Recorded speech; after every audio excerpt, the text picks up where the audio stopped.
उस दिन किसी भी व्यक्ति के जीवन में दुख तो आएंगे पर वो दुखी नहीं होगा, क्योंकि वो संकट आने के बावजूद वो एक ही बात कहेगा कि अगर उसने किया है तो कुछ सोच समझ कर किया है, मेरे अच्छे के लिए, कि माँ बाप के लिए कहते हैं ना, वो आपको डांटते भी हैं, मारते भी हैं, लेकिन उसके बावजूद भी हम क्या कहते हैं कि उनके डांट और मार में भी उनका प्यार छुपा है। भगवान भी वैसे ही है। ये संकट, ये दुख, ये उनकी डांट है, उनकी मार है। अब माता पिता भी आपको कब डांटते हैं बताइए? ऐसे ही कि वो खाली बैठे हैं, चलो बोर हो रहे हैं, मारते बच्चे को, चलो। ऐसा करते हैं क्या? क्यों डांटते हैं आपको? गलती करते हो। तो दुख संकट भी कब आते हैं? जब हम गलती करते हैं, पाप करते हैं, तो भगवान भी डांट स्वरूप उसका परिणाम देते हैं। तुमने गलत किया था तो उसका परिणाम तो भुगतना पड़ेगा, लेकिन उसमें भी उनका प्यार छुपा है कि वो आपको बताना चाहते हैं कि गुस्सा होने की बजाय या रोने की बजाय समझने की कोशिश करो कि ऐसा क्यों हुआ, मैंने कौन सी गलती करी थी कि जिसका परिणाम मुझे आज मिला है,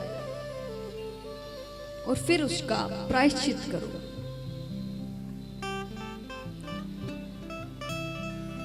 दुख होता है आज के समय में कई लोगों को, अपने ही भगवान पर हम प्रश्न उठाते हैं, ऐसा क्यों किया, वैसा क्यों किया। उनकी कई लीलाओं को मजाक स्वरूप भी लेते हैं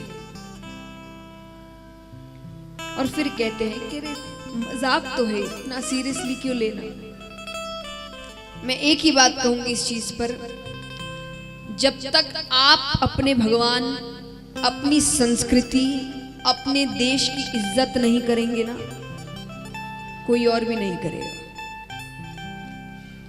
ये याद रखिएगा। फिर वो कुछ गलत कहे तो क्रोधित मत होना, क्योंकि आपने खुद ने इज्जत नहीं करी है।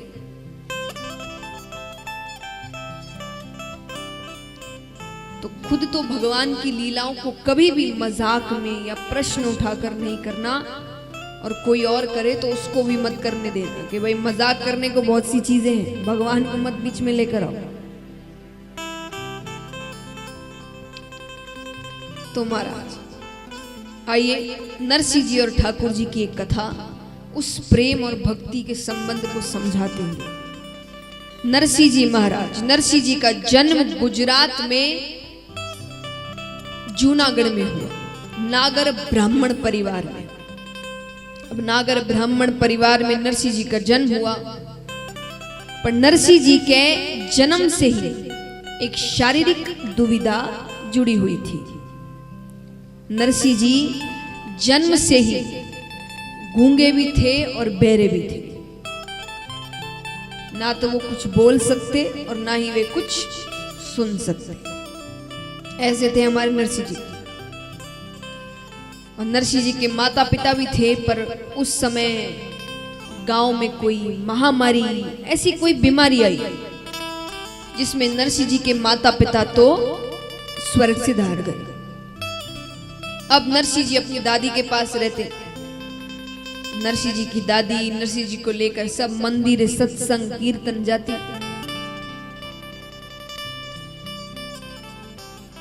आजकल कोई नई मूवी लगती है, सब माताएं बच्चों को लेकर जाती है। कोई नया मॉल खुलता है तो बच्चों को लेकर जाती है।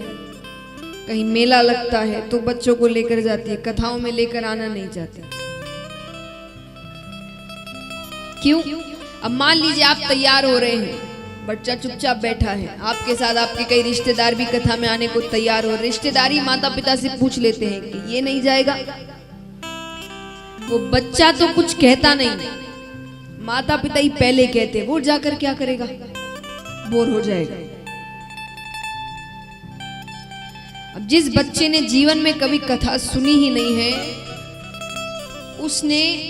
उसके कानों में बात क्या गई कथा, यानी बोर हो जाएगा। वो जीवन भर उस कथा से दूर भागता है, क्योंकि उसको यही लगता है कथा यानी मैं बोर हो जाऊं। और फिर आगे जाके जब वो भगवान को नहीं मानते, गलत रास्तों पर चलने लगते हैं, तब हम कहते हैं बच्चे हाथ से निकल गए। गलती आपकी है। बच्चों को जो देखेंगे, जो सुनेंगे, वही करेंगे। हमें लगता है बच्चे छोटे हैं, अभी थोड़ी समझते हैं, वो उसी समय सबसे ज्यादा समझते हैं। एक छोटे बच्चे को स्वभाव को देखकर आप समझ जाएंगे उसके घर में क्या हरकतें होती हैं। अगर बच्चा बहुत मीठा बोलता है, यानी उसके घर में लोग बहुत प्यार से बात करते हैं।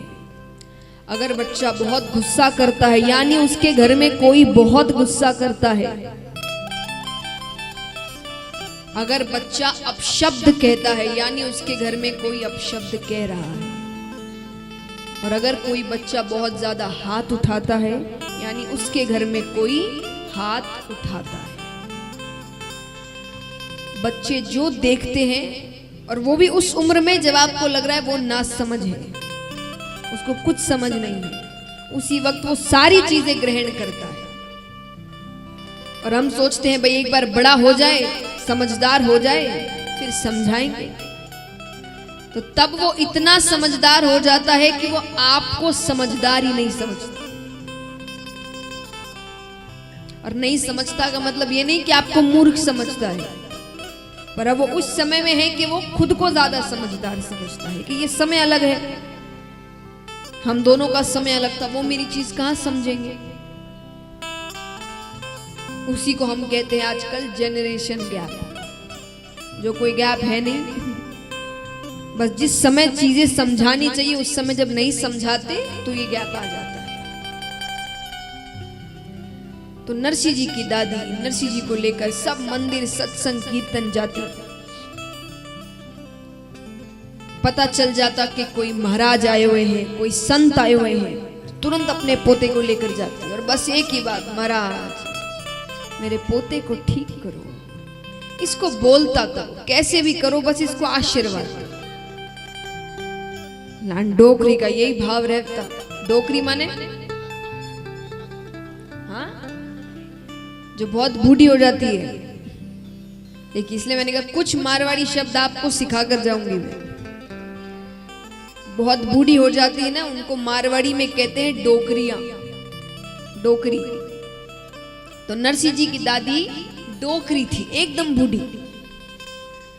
अब नरसिंह जी का एक बड़ा भाई भी था। उस बड़े भाई की बहू माने नरसिंह जी की भाभी, उनका स्वभाव तो आपको क्या बताऊं महाराज। वो क्रोध में आ जाए तो इतनी खारी, इतनी खारी, क्रोध को तो यहां बैठा कर रखती। सबका क्रोध ऐसे दिमाग में होता है, बातें सोचते हैं, गुस्सा आता है, फिर कुछ बोलते हैं, पर उसके पास इतना समय नहीं था। वो क्रोध को यहीं बैठा कर रखती कि कोई भी अटपटी बात हुई तुरंत क्रोध फिसल कर जीभ पर आती और जो मन में आता कहती।